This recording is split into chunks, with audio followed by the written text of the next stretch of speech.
Well, you know, if I'm not mistaken, down there is the mighty dash, and if I'm also not mistaken, that is runway 28 right at San Francisco International Airport. The beautiful, beautiful rendition of it by Flightbeam in their new KSFO HD version. And we're doing a quick little flight based on a viewer request, on a subscriber request, to explain what is an RNAV approach and how do you do it. And I'm embarrassed to say it is trivially easy to do an RNAV approach, and you'll see why in a minute.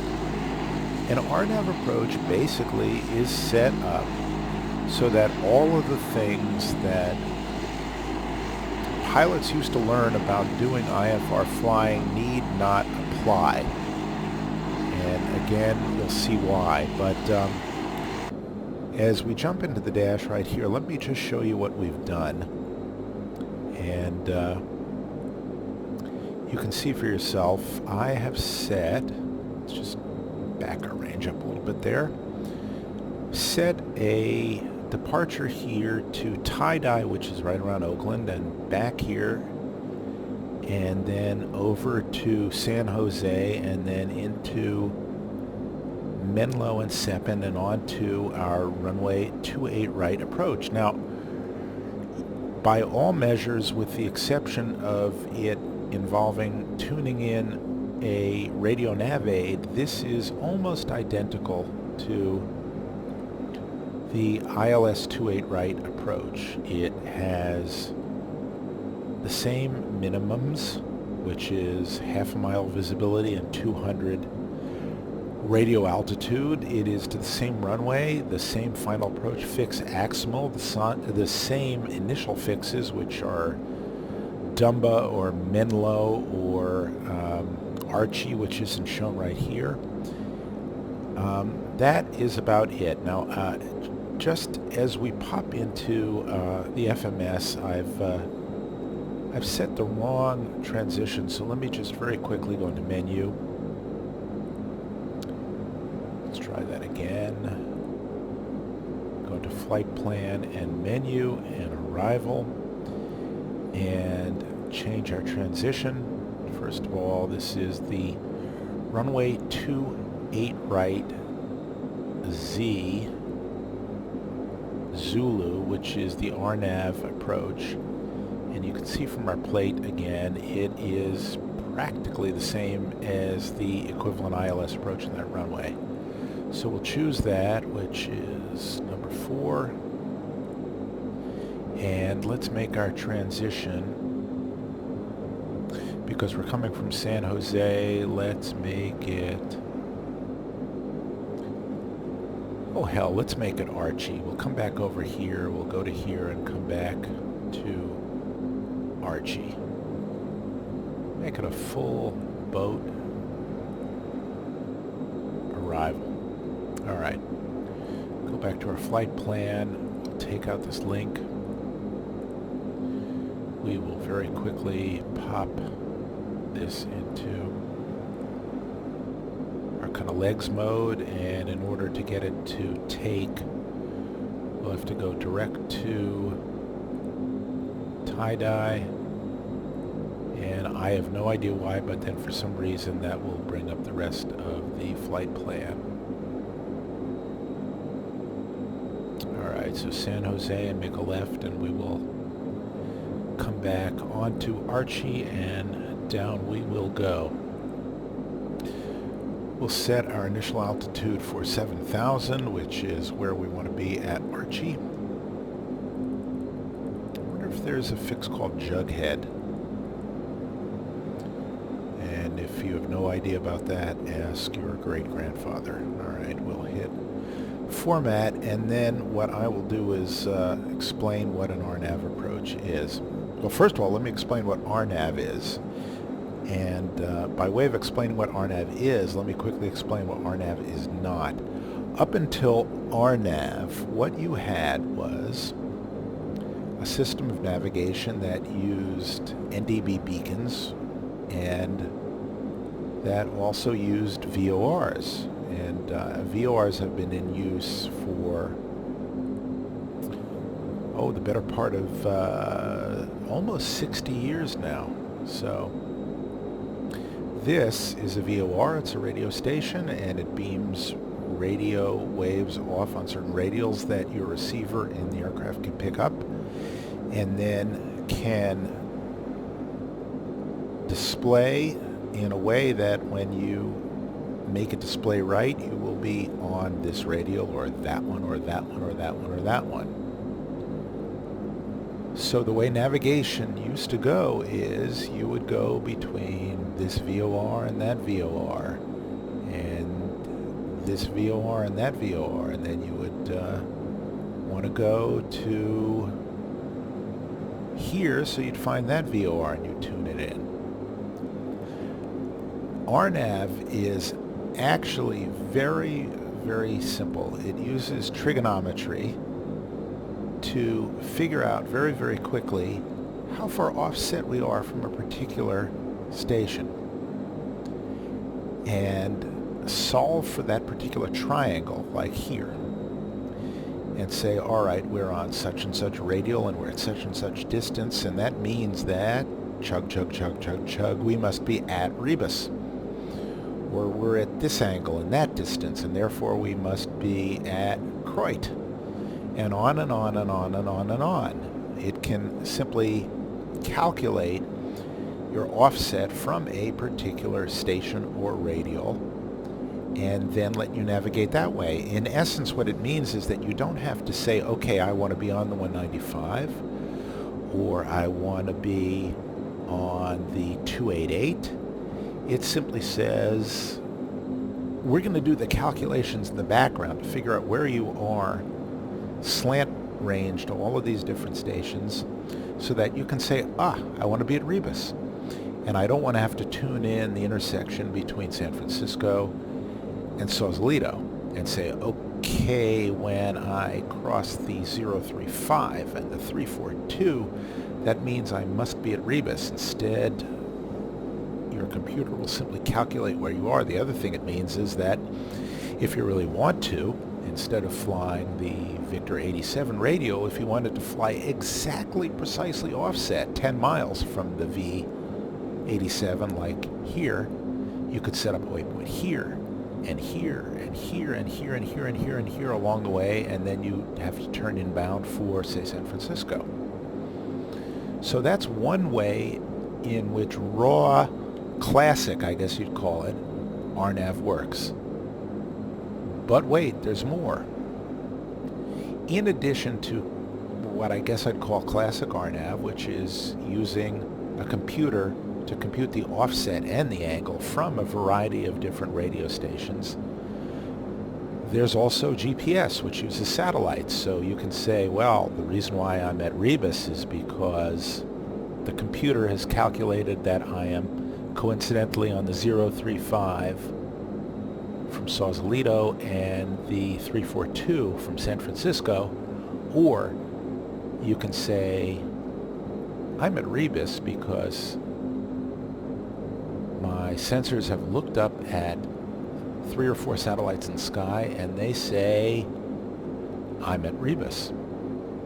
So in that sense, RNAV has evolved, and it also means that RNAV as a subset for approaches has evolved. So for instance, the RNAV into many airports is very, very imprecise and with very, very high minima. On the other hand, into San Francisco, as you can see, it's as precise as a Cat 1 ILS. And that is because it uses RNAV, GPS to tune in certain satellites and then to determine your bearing from certain fixes at points in space, and also to use the GPS and your altimeter and a bunch of other things to generate a vertical profile that's very similar to a glide slope. So when you couple classical RNAV with satellite navigation and with inertial navigation, which tells you where you are based on where you were and how far you've moved, you can get yourself very, very, very, very precise. So just as we step outside here, that is one way to do it. There is, in fact, one more way to do it, and I'm going to show you that before we depart here and make a right turn and head out to San Jose and come back for the RNAV approach. And that is the duck and cat method. And I can't say that, or the cat and duck method. It depends if you're in the northern or the southern hemisphere. If you're in the northern hemisphere, then it's cat and duck. And if you're in the southern hemisphere, it's the other way around. So Flying Dad in Australia, it is the duck and cat method, but for everybody up here in New York, it's the cat and duck method. I owe this to the pilot Richard Taylor, who is the author of Instrument Flying 4th edition, and I hope there's a 5th edition. And he himself credits the Navy for this. But if you don't have, and let me just quickly do a quick flow as we do this. Must tie off, anti-ice off, lights on, bleeds min, heat's fine. If you don't have a dual FMS here, let me just do a cross fill to get what's in here into here. If you don't have an FMS and you don't have these radio receivers, you don't have a computer, you don't have anything, you can always turn to the duck and cat method. And it's as simple as this. What you do is, down here, you place a cat. And the reason why the cat is there, the cat is to take precedence and to take the place of this. Because, as you know, a cat will do anything it can to stay upright. So we don't need the needle and ball because we've got the cat. The duck is a little bit more difficult. The duck does not like flying in bad weather. And in that case, the duck wants to be on the ground. So if you can take a duck and you can dump it out this window here, the duck will fly to the ground, and then all you have to do is follow the duck. However, and it's a big however, there's some problems. First of all, you have to get a wide-awake cat, because most cats don't want to stand up at all. I mean, if you've got a cat, you know a cat likes to lie down.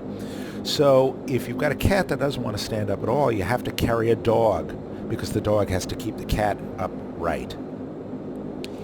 You have to make sure the cat is clean, because the cat, if not clean, will be washing itself, will be licking itself, and the cat will not be upright, and then you will be out of luck. You also have to use an old cat, because if you've got a young cat, a cat's got 9 lives. You want an old cat, because a cat that is old only has 1 life, and if the cat only has 1 life, you better believe that the cat has as much at stake as you do, and the cat will be very good about the job. You have to be careful about having a cowardly duck, because if the duck is cowardly and the duck knows that you're using a cat to stay upright, the duck is going to be gone before you know it. So if that's the case, then you can't use the duck to land. The other thing is you have to have a duck with good eyesight, because nearsighted ducks will not know that you're on instruments, and they will just go off and they'll fly into the nearest hill. The other thing is, if you use a duck that likes water better than land, you're going to find yourself over a patch of water when you break out of the clouds. And if that's the case, you're going to be susceptible to duck hunters, and duck hunters will shoot at anything. Finally, you want to make sure that your duck is not a goose, because even though geese are very good instrument flyers, they do not want to go in the same direction as you, and you will find yourself in Canada, or in the wintertime you'll find yourself in Mexico. Now, given all that, isn't it any wonder that we have got RNAV? Isn't RNAV great? Because if we have RNAV, we don't need a cat, we don't need a duck, we don't need a dog to keep the cat upright, we don't need nothing. All we need is some satellites in the sky and a good computer on board and the right things tuned in, and we're good to go. So at the moment, we're good to go. We've got our V-speed set. We are in LNAV mode. We are in go-around mode, so we'll pull up to here. We've got our altitude set. We've got our flaps set. We've got our trim set. We've got our props at max. We have cranked in 10 units of right trim, and that is to make up for the fact that this plane wants to viciously hook to the left when we take off. We have enough fuel to fly us to Seattle, and we're not going to Seattle, we're only going from San Francisco to San Francisco, so that much is done. And with that, I'm going to take off our parking brake, which wants to jump off anyway. I've got our decision height set. Our initial waypoint is tie-dye. Get it? Tie-dye. There's also one called Truckin'. And we're going into Grateful Dead country. And we are squawking altitude. Yes. And let us go. Pop this up. We'll look for 80 knots first.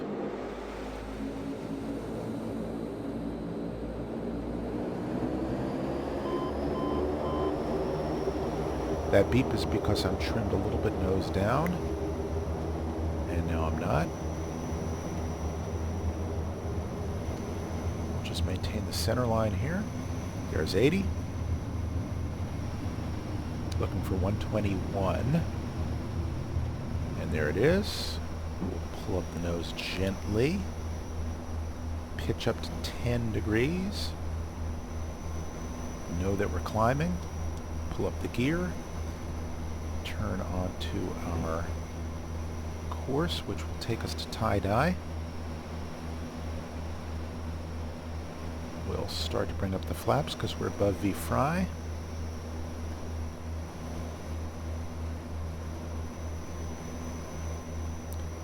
And we're just flying the flight director here. We're above 1,000 feet. So we'll pull back our props.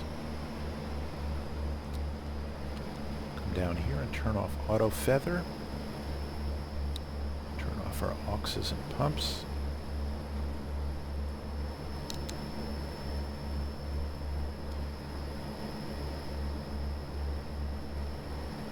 Nose down a little because we're a little slow. We neglected the acceleration part in our acceleration altitude, but we're coming onto our course. I'm just hand flying this because, damn it, it's just nice to hand fly.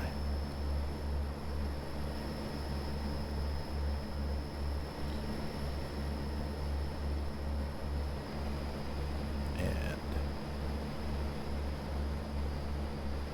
a little more nose down, pick up a little more speed.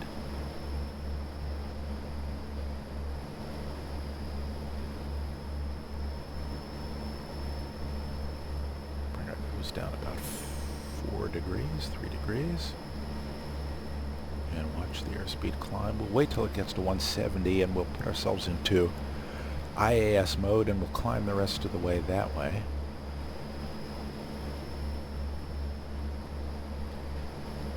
And then, if you'll forgive the pun, it'll be all downhill from there, and you'll see what an RNAV approach looks like and how we do it in the dash. The reason why it knows we're going to have an RNAV approach is because I put it into the FMS. Okay, looking for 170.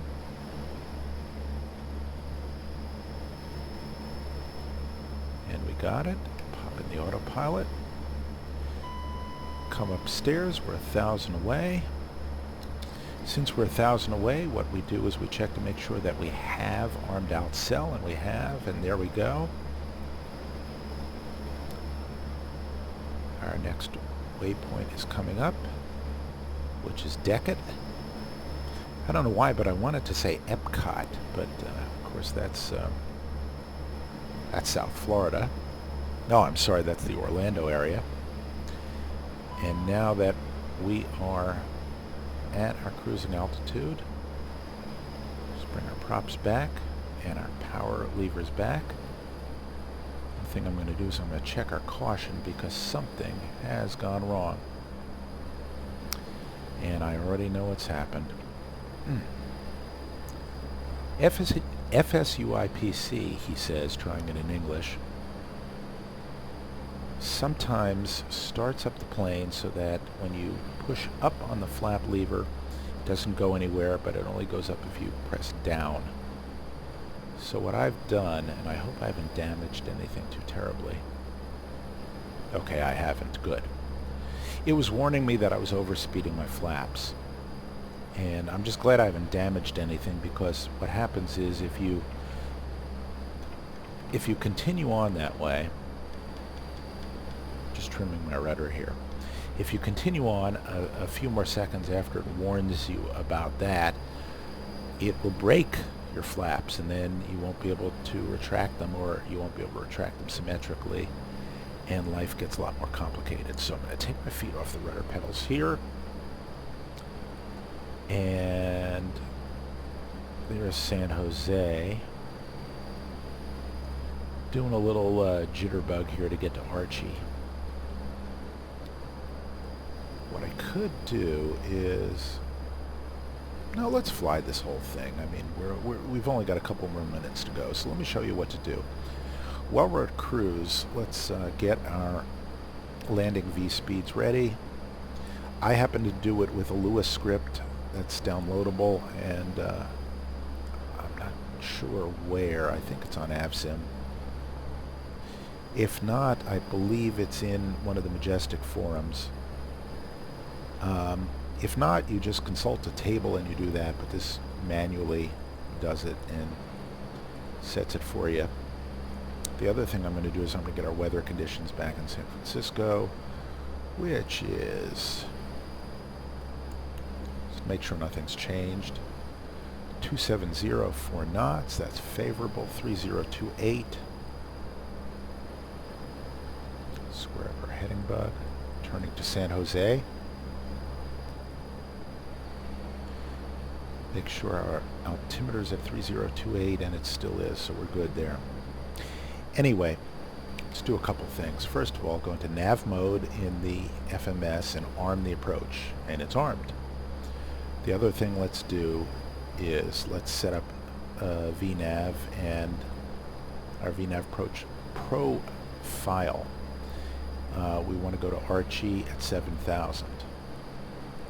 Now you'll notice we're at 7,000, so it says 0 slope, and that's alright, but by doing this it means we've captured the rest of this, and it's going to continue to take it into account. I haven't yet played around with not setting a VNAV vertical profile and seeing whether the mere act of letting it arm itself and activate itself will give me a sort of pseudo glide slope. But I'll try that the next time.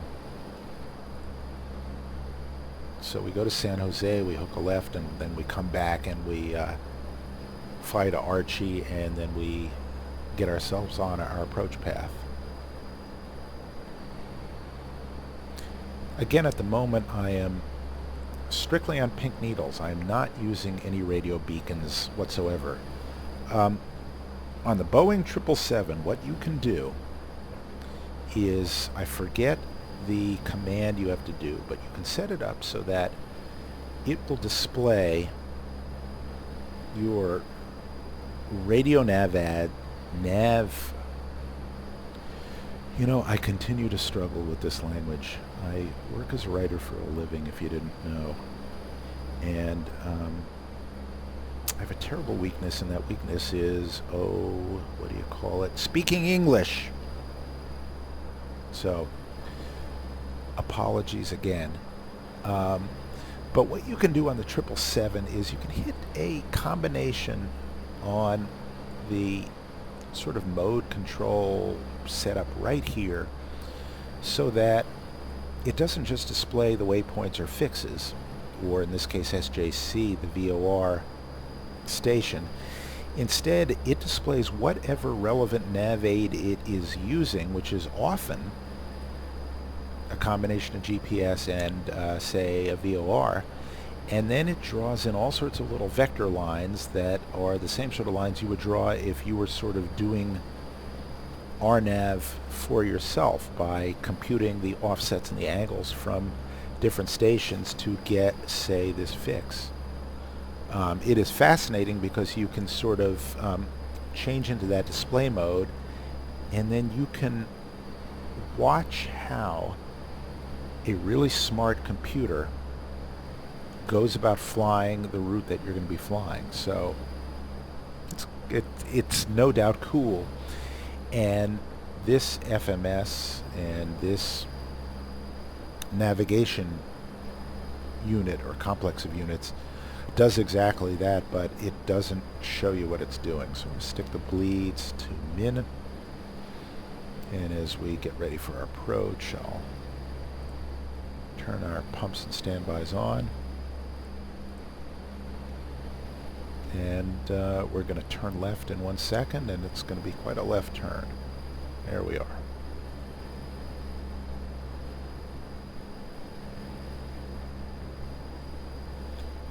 Check and see how far we are from top of descent.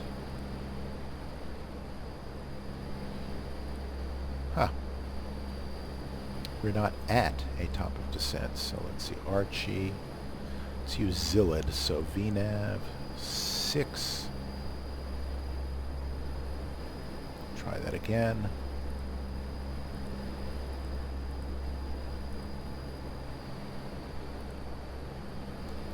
Two Zillid.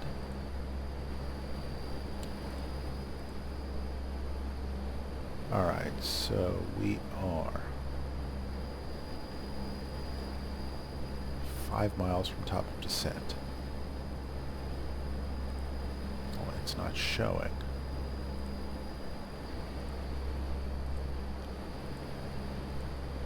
There we go. Okay.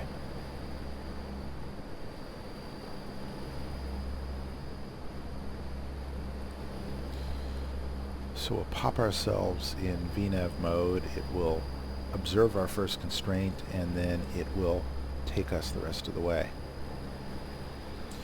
We are deviated like this because the airplane cannot make such a tight turn that we've set it for.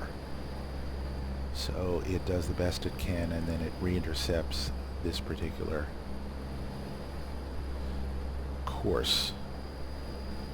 So again, this is just like an HSI, and here's the CDI, and it's coming in. I'm staying right around here for speed because ultimately I'm going to have to come down to about 180 to start our descent. And I don't want to have to spend too much time slowing down. Now that this is displaying, I can set VNAV. Well, I will be able to set VNAV when I set our alerter below the level we're at right now. And here we go. And this is, in essence, a manually flown VNAV and RNAV or LNAV approach. Just make sure we are set up properly for our HUD.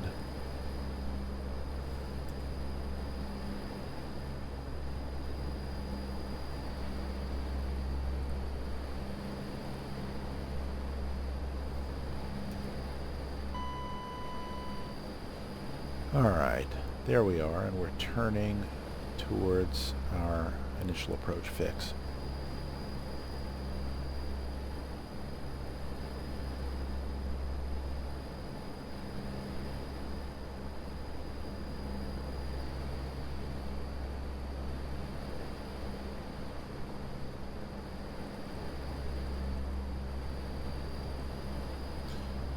Our meatballs are centered. We're at 0 pitch. We're at 208 knots. Everything is fine. Everything is fat and happy. Sweet and meaty. And again, this is basically mimicking an ILS approach in which we would turn right here and pick up the ILS. So, alright, we're on our VNAV path and we're going down. I'm going to roll back the power. Quickly come upstairs. Our bleeds are on min. I'm going to set a reduced noise profile arrival. Let's try that again. I've got busted prop controllers again. There we go. Okay, we've recaptured MCR, so I'm just going to bring my power down. And now we can hit this. No. Interesting.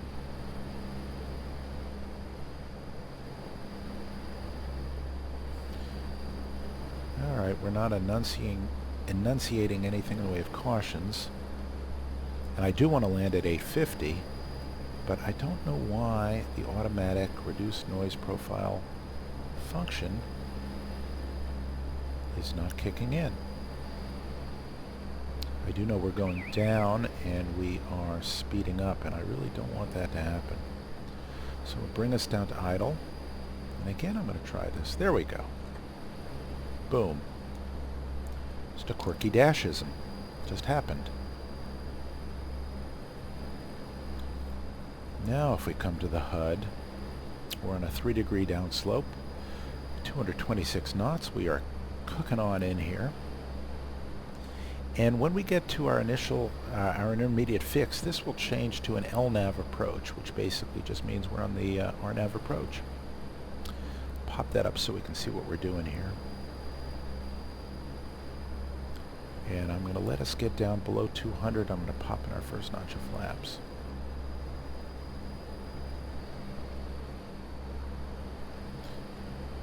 Alright, we're going to turn to 284 if I'm not mistaken. Yes. Spin our heading bug to 284.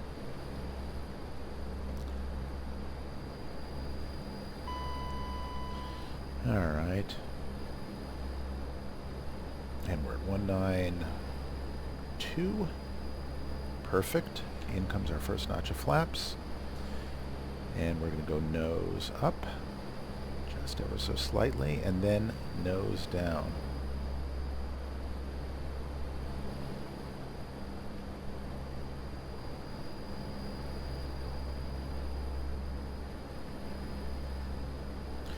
And as you can see, the enunciations we're seeing right here, we're on visual, we're on vertical profile, we're laterally fine. Everything is almost identical to an ILS approach. And that's by design. It's to be totally familiar for anybody who's flying it.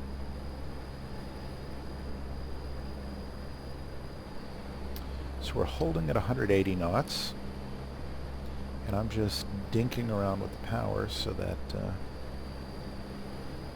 we stay more or less around there.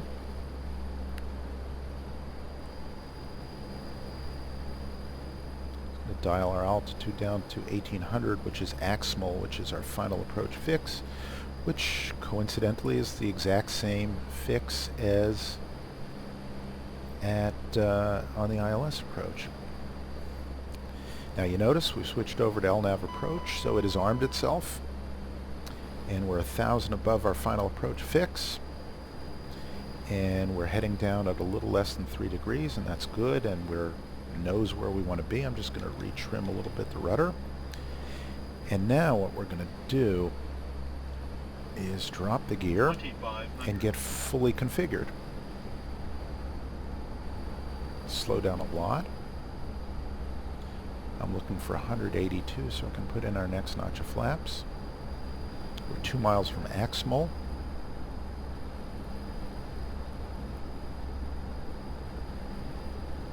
Our flight path vector is right where we want it to be. Okay, final 2 notches of flaps, and up comes the FPV, down comes the speed, up comes the nose, and now down comes the nose. We'll take out the autopilot and pretend we know how to do this.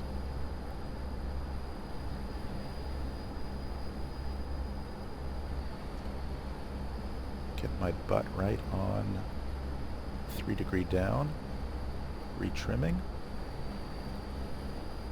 Now, because the pitch is right where it is, and because our flight path is right where it is, our speed is going to naturally drift down.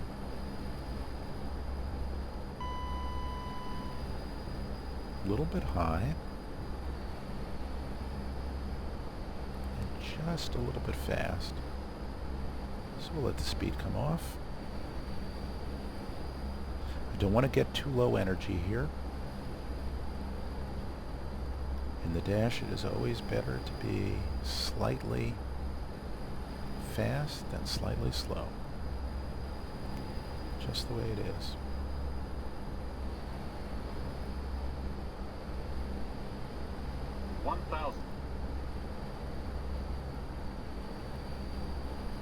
Back on the 3 degree line. Back about 1 degree nose up. So back can come the power. I mean, up can come the power. Glide slow. Glide slow.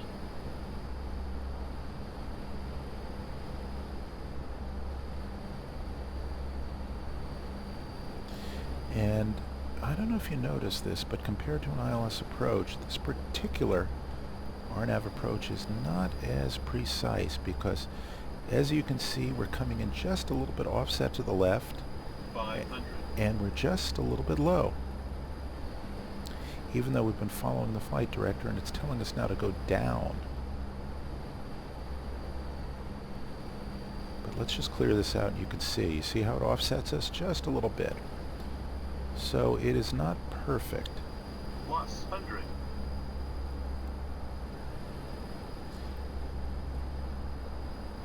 But it'll get us pretty close. So we just adjust ourselves. 100. It's not too bad. 50. 40. 30. 20. 10. I'm just going to try to grease it here. Forgive me. There we go. 7 feet per minute. And into beta. And onto the brakes. Almost a record. Not too bad. You really shouldn't do that because you risk having a non-positive landing, not getting enough weight on your struts, not getting your spoilers up, and on a short runway on a bad day, sliding down the runway. So you really, what that was hot dogging. But what can I say? I'm a hot dog. That was also an illustration of the power-loving nature of the dash. When we got to the 20 call-out, what we did was we bumped the power up to about 19-20% torque and then ever so slightly crawled off it. So, here, let me show you. Because why not? Because I like to brag. Let's see, options, instant replay. Show you this approach.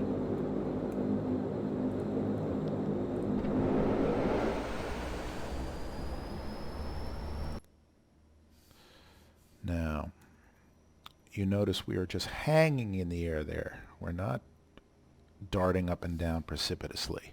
See if I can get a good view of this. All right, there we go. Now you notice we're at a fairly constant pitch angle. We are not making big adjustments to anything. We're stable. We've got a nice amount of power. We've come cruising over the threshold at about 75 feet, and then a little power to keep us off and hold us off and hold us off. And look at that. There's practically no flare whatsoever.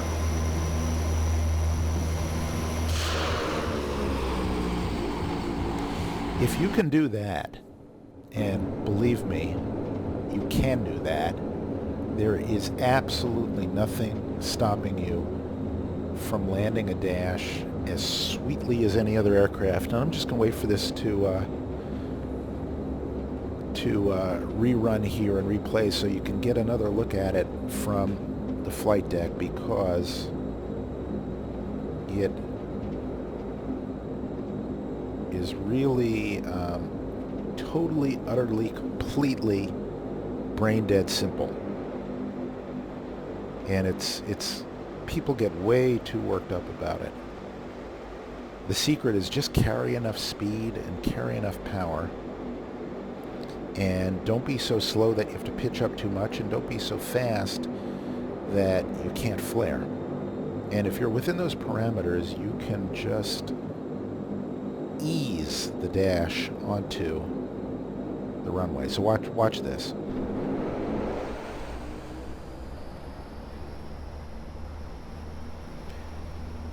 The picture here, other than correcting for the fact that the RNAV approach left us just a little bit offset, is not changing a lot. Now, I'm not sure whether this is going to reflect our changes in power here on the replay, because it doesn't capture everything. But you can see, picture the distance here stays the same. And the speed is more or less locked right on there. It's going to bleed off just a touch. We're about 6 knots fast. The pitch does not hardly budge. And that's it.